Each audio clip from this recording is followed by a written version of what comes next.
এভাগী ঐশ্বৰিক শক্তিৰ আজি হৰি মন্দিৰ, এই হৰি মন্দিৰত আছোঁ। প্ৰায় 200 বছৰ পূৰ্বে ইয়াত যি পদশিলা, মহাদেৱ শিৱৰ পদশিলা উদ্ধাৰ কৰিছিলে হৌকাজান সত্ৰৰ এভাগী পুখুৰীত পোৱা গৈছিলে পদশিলা, আৰু সেই পদশিলাৰ বহু নিয়ম নীতি কৰি পদশিলাভাগী লৈ অহা হৈছিলে। এজন ভক্তৰ সপোনত আহিছিলে আৰু তাৰ পাছতেই সপোনত দেখাৰ পাছতেই পদশিলা এই নামঘৰভাগীত স্থাপন কৰা হ'ল।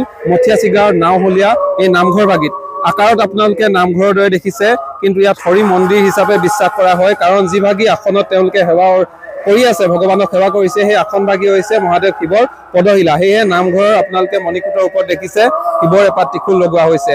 আৰু এই মন্দিৰ, এই নামঘৰভাগী বা এই হৰি মন্দিৰ 1969 চনত স্থাপন কৰিছিলে নাওহলীয়া গাঁৱত, আৰু তাৰ পূৰ্বে 1950 চনৰ পৰাই ইয়াৰ লোকসকলে পালনাম আয়োজন কৰি আহিছিলে। কাৰণ এইটো অঞ্চলত মহামাৰীয়ে যথেষ্ট সমস্যাৰ সৃষ্টি কৰিছিলে। এই সময়ত যথেষ্ট মহামাৰী আছিলে, আৰু তাৰ পৰা উদ্ধাৰ হ'বৰ বাবে ইয়াৰ লোকসকলে পঞ্চবাৰ্ষিক পালনাম আয়োজন কৰি আহিছিলে। আৰু সেই তেতিয়াৰ পৰা 1950 চনৰ পৰা বৰ্তমান সময়লৈকে তেওঁলোকে পালনাম পালন কৰি আহিছে। আৰু আজিও একেই পৰিৱেশ দেখিবলৈ পোৱা গৈছে। পালনাম তেওঁলোকে আয়োজন কৰিছে।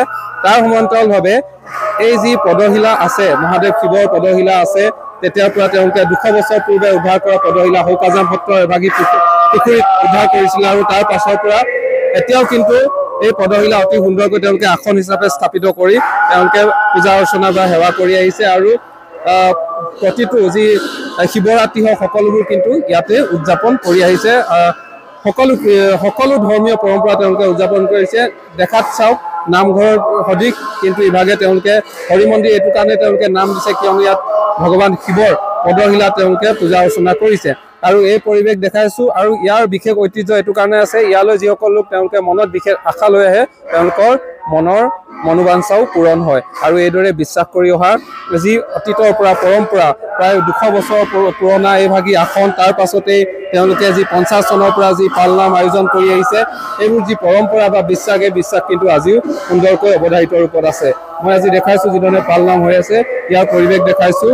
ইয়াৰ ৰাইজসকলে এতিয়াও কিন্তু বিশ্বাসৰ মাজেৰে পালনাম তেওঁলোকে আয়োজন কৰি আহিছে।